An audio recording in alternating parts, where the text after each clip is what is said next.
Perfect. I had my mom calling me. Mom's going to have to wait.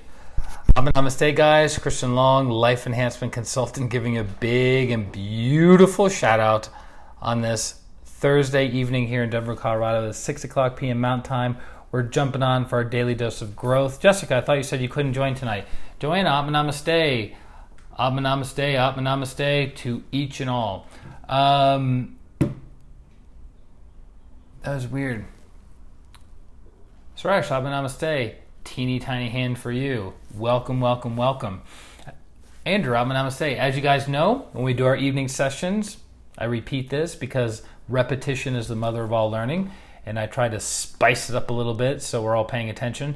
So when we jump on, I did it. I'm not getting sound. Who's getting sound? If you're getting sound, thumbs up. If you're not getting sound, yes? Can you hear me? Can you hear me? Okay, Karen can hear me. Perfect. I just need one person to hear me. Suresh can hear me. Okay, so Andrew said didn't do it. Thank you, Andrew, for your honesty. Thank you also for letting me know that you can hear. Thank you, thank you, thank you. Okay, Lori, sign off and sign back on. But Christian, I can't hear you. So I decided to stay up. Aha, did it. Was harder than I expected. Good. To find all... I got so many messages coming in. Sorry, guys. Then it was harder than I expected to find all the non-saints, but then thought, duh, what is organic healing doing? Or pranic healing? Also learned some neat facts about saints. Perfect. I did it. Took me longer than 15 minutes. I bet it took you longer. Good. Lori, try to sign off and sign back on. Maybe. Perfect. Thank you, Jessica. I should have had somebody just write that. She's chomping over there. She's eating up her hay, tearing it up. What else?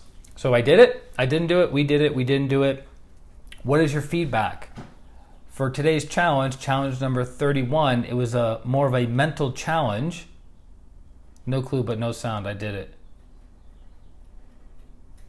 Oh, she's starting to teeth. Aha, she's starting to use those little teeth. Good job, Lori. Excellent. Sign back off, sign back on. It took me a lot longer than 15. It took a lot of reading and brain power. Ooh, good. That was the goal, right? Activating your throat chakra, your Ajna chakra, and a little bit of your forehead. And now I'm getting buffering. My house phone and even internet are not fans of live streams. Oh no! But I enjoy this challenge. What did you notice?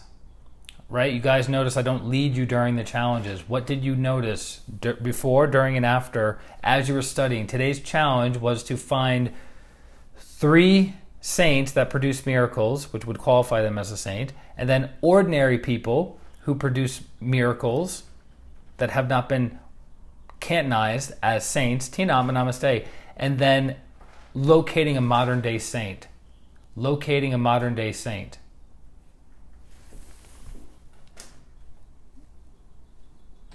Okay. Oh wow, this is a meaty one. Holy moly. I love it, Suresh. Saints, MCKS founder, founder of pranic, founder of modern pranic healing and Hatha Yoga, St. Francis of Assisi, brought people back to life, healed the blind. Living saints, Sadhguru, developed spiritual practices and a large spiritual organization which helped many people, many social projects such as planting 46 million trees. She's losing it, guys. Paramahansa Yogananda introduced millions to the teachings of meditation and Kriya Yoga in the beginning of the 20th century, created spiritual organizations who, Sri Ravi Shankar, developed spiritual practices and a large spiritual organization which helped many people, many social projects. Tony Robbins, miracles, invention of harnessing electricity for light and machines, invention of the telephone which led to invention of the internet, invention of the personal computer. Non-saints, Benjamin Franklin, Alexander Fleming discovered penicillin. Guglielmo Marconi developed the wireless telegraph system using radio waves. And Joanna also did a lot of writing in my journal. That, guys, is excellent. What Suresh wrote is exactly what we were talking about. Excellent. Good job. Good job. So that was challenge number 31, right? Finding 3 saints, 3 miracles, right? Finding ordinary people who produce miracles, yes? And then a modern day saint. Somebody who you would consider a modern day saint, somebody that's still in the body. So Tina says, Elaine and I tried and had a hard time looking up stuff. Maybe I was not understanding it clear enough. That's okay. I did it on purpose. Read about different miracles, which was interesting and hopeful. What was interesting and hopeful about it? What was interesting and hopeful about studying miracles? What was interesting and hopeful about studying miracles? I'm going to bring you guys with me. I got to reach over and grab something.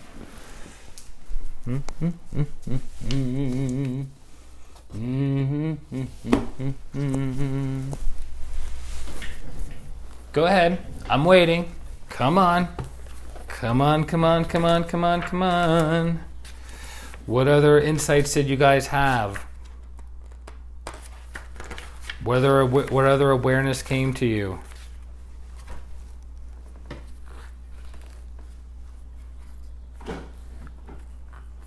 Well, they are really all around us, but often go unrecognized as such. Ah, very good. Excellent. What else? What else, what else, what else? It's been a full day. Shresh says, doing the research on this made me realize even more, if you work hard, you can help many, many people and also produce miracles. Perfect. Good job. Suresh really got a lot out of this challenge. For those of you who had a hard time understanding the challenge, that's okay. I made it a little bit not so concrete because I want you to activate other chakras. I want you to activate other chakras, which we'll get into in a minute. Anyone else want to add what their awareness before the challenge was, during the challenge, after the challenge? Lori said, turn phone off, and on days video has no sound. I will watch the replay, hopefully sound then. Hopefully. If they're hearing me now, I think part of it had to do with my mom calling while I was on the stream. He was the bomb in this one. Interesting because of the stories and hopeful because I'm dealing with physical issues and the stories brought hope to me. Perfect. Good, good, good. Yeah, if anyone wants to know about technical difficulties, Jessica has been there and done that many, many times. And here she is, still overcoming, still making it happen. Okay? Okay, so while you guys are thinking of more stuff to add, or you're looking for the higher teachings of what today's assignment was, is it had to do with discernment, and it had to do with looking at possibilities. So, interestingly enough, Grandmaster Cho Koksui's book, the original book for pranic healing, which took him several years to write and many, many years to refine and develop and spread around the world to over 90 countries, and this book has been translated in over 20 different languages. The original title of this book was The Art and Science of Pranic Healing. The Art and Science of Pranic Healing. Then, as these protocols were being spread around the world and ordinary people were producing miraculous results, he decided to rename the book Miracles Through Pranic Healing. And in the beginning, one of the first pages of the books by St. Augustine is miracles do not happen in contradiction to nature, but only to that which is known to us in nature. So when we see a miracle, someone who's blind, who's now blind, someone who is dead, who's now revived, someone who was unable to walk is now able to walk. We call those things miracles because they are not normal occurrences day in and day out in our lives, right? So we consider it to be going against nature. But in actuality, the person producing the miracle is using hidden laws that are not known to the majority of the world. And they're able to do what they're able to do, and that's how the miracle is produced. So that's why people can pick up, Hosea, namaste, people can pick up the Basic Pranic Healing book, take a 2-day class, Saturday and Sunday, and produce miraculous healings, right? Because we're like, wait a minute, there's no possible way that you can have somebody have a migraine headache, a physical ailment, have them sit in a chair, have somebody standing 3 feet away from them or further, no touch, move their hands in the air and produce a healing of taking that person's headache away. That's impossible. That's impossible. It's not impossible. It's using hidden laws of nature called the inner sciences, Dr. P, Atmanamaste, that most people are unaware of. That's why we consider them to be miracles. But if you understand spiritual teachings, if you understand how energy works, Ray, Atmanamaste, if you understand deeper spiritual truths, when you look at the miracles that saints produced, you can understand which inner laws were triggered for them to produce the results that they produce for their patients, for their clients, for the ordinary person, right? There are many, many factors that have to come into play in order for a miracle to be produced. You want to know something really fascinating? I'm not going to go into the greater details of this, but this was shared in one of the classes by one of the master pranic healers that said right before, and this was observed clairvoyantly, right before a miraculous healing is about to occur, a person's aura becomes violet. Normally our auras are not violet. Violet, like purple. Interesting. What's the color of the book? That's not an accident, by the way. When a miracle is about to happen, a person's able to see, a person's able to walk, a person's able to experience some form of a healing that seems miraculous, the entire aura of the person becomes violet. One of the reasons as to why that person's aura becomes violet is it's doing what? It's increasing their receptivity. So as that soul becomes more and more and more receptive, the healing energies that are passing through the saint can now enter that person with less resistance. The person is more conductive and more receptive. Fascinating, right? There's higher levels of truth and teachings to that, but that was one of the levels of truth that was shared, that when a miracle is about to happen for a person, their aura goes from the ordinary colors, because everyone's aura fluctuates in colors because of the chakras and what they're going through, right? But as that person's increasing their receptivity to receive the energies of a great teacher, of the energies passing from God, coming from God, passing through the great ones, passing through the inner teacher, passing through the saint or the arhat, passing into the person receiving the healing, the aura becomes purple. Fascinating, right? Really, really cool. Blows my mind just thinking about it. Okay? So the other thing is, there are certain countries that are known to have people who are fake healers. They claim to be saints, they claim to be healers, they claim to be producing miraculous results, but it's a dog and pony show, right? It's more to obtain influence, to obtain power, to obtain resources, to obtain money from followers, right? And as I understand it, the karma of using spiritual techniques to deceive others is very, very heavy. So I don't recommend doing it. I don't recommend becoming a fake or false guru or fake or false saint. So this goes back to discernment. Because A, how do you know it's a miracle? Did you do the before, during, and after? And then also, how do you know that person's a saint? What qualifies that person to be a saint? So that's why Adriana asked earlier in the session this morning, how do we determine what a saint is? One way of determining what a saint is by the amount of people they're impacting in the world. One way, and obviously in a positive way, right? The other way would be more of a tyrant or a dictator. They impact a lot of people, but in a negative way. A saint is someone who impacts a lot of people in a very positive way.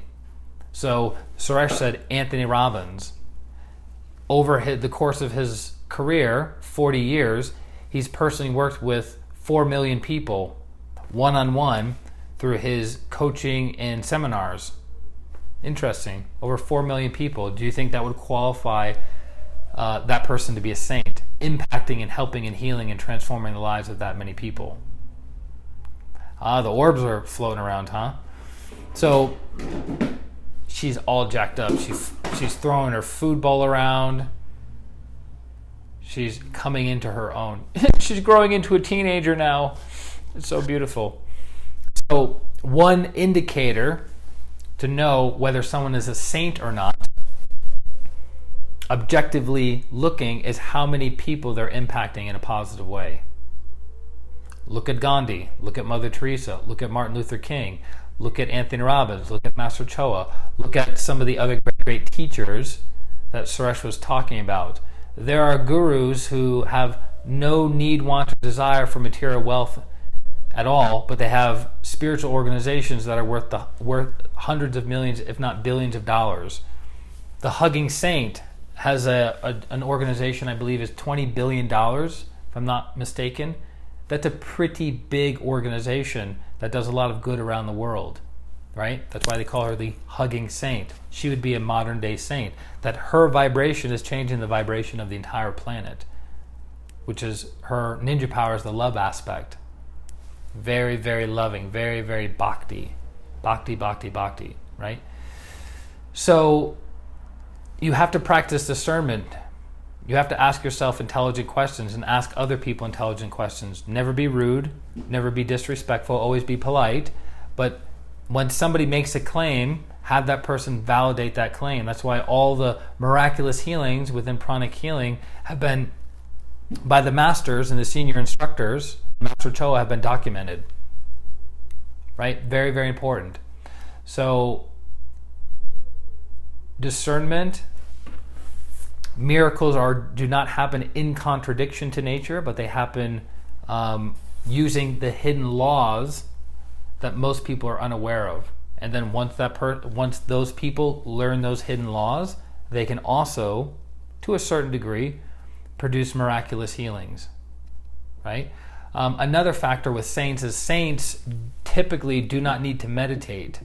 Why? Because the reason we meditate is to have a stronger connection between our incarnated soul and our higher soul.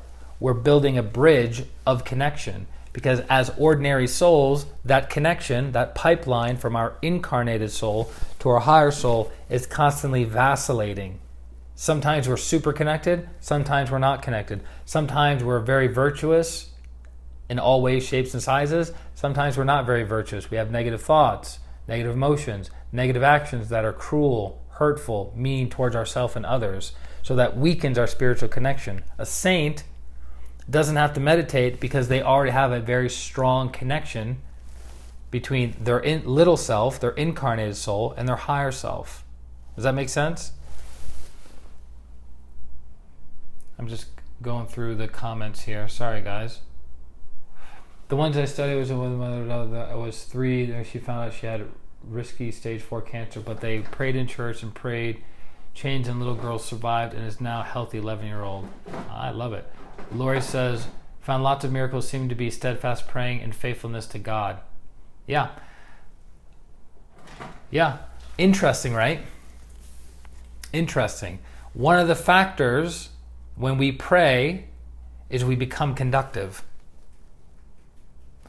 When we have hit rock bottom, we look up to God. And interestingly enough, when you look up, it activates the upper chakras.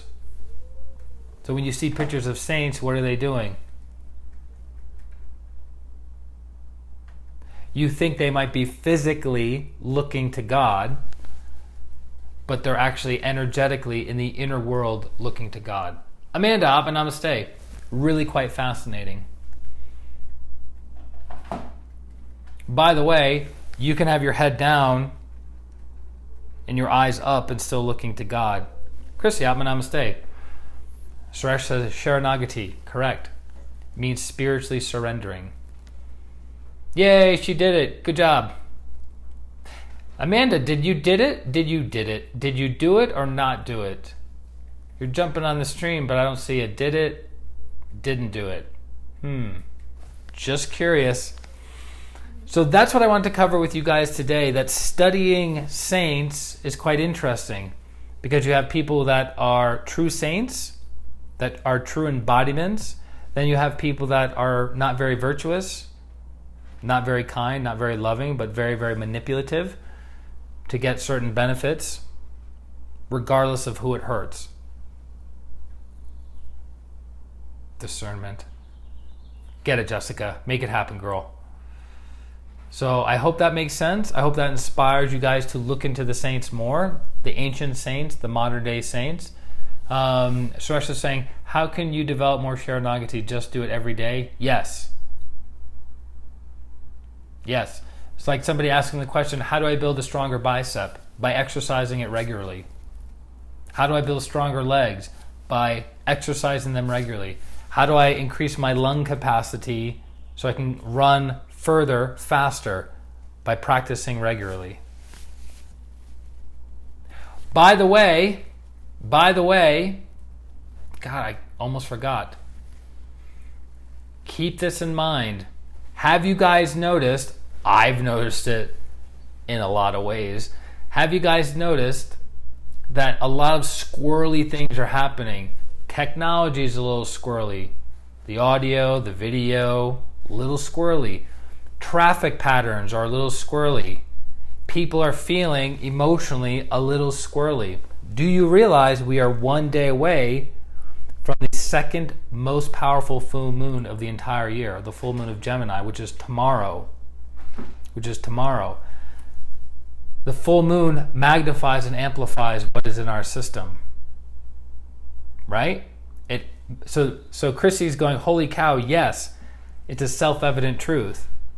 You didn't know about the full moon, but you're like, I've been feeling kind of off lately. The people I've been interacting with seem kind of off. Traffic patterns seem a little bit off. There's a lot of weirdness going on. What's going on? Because of the Gemini full moon. Tomorrow is the second most powerful full moon of the entire year. So you have full moon of Aries, full moon of Taurus, full moon of Gemini. Full moon of Aries cleanses the ground, cleanses the earth. Full moon of Taurus impregnates the earth with divine energy. Full moon of Gemini disperses that energy around the planet. Starting to make sense, right? So for those people who have training, who know how to purify, who know how to harness spiritual energies, they can use these energies to accomplish their goals. For those people who don't have these tools and techniques, they are at the whims of the energy. They suffer from the energy. So Christy says, last 2 weeks, the boys are crazy this week. I used to notice it when I coached too. Also called the strawberry moon. Very powerful. I like strawberries. I actually like strawberries a lot. I've been emotional. My pets are goofy. Yeah.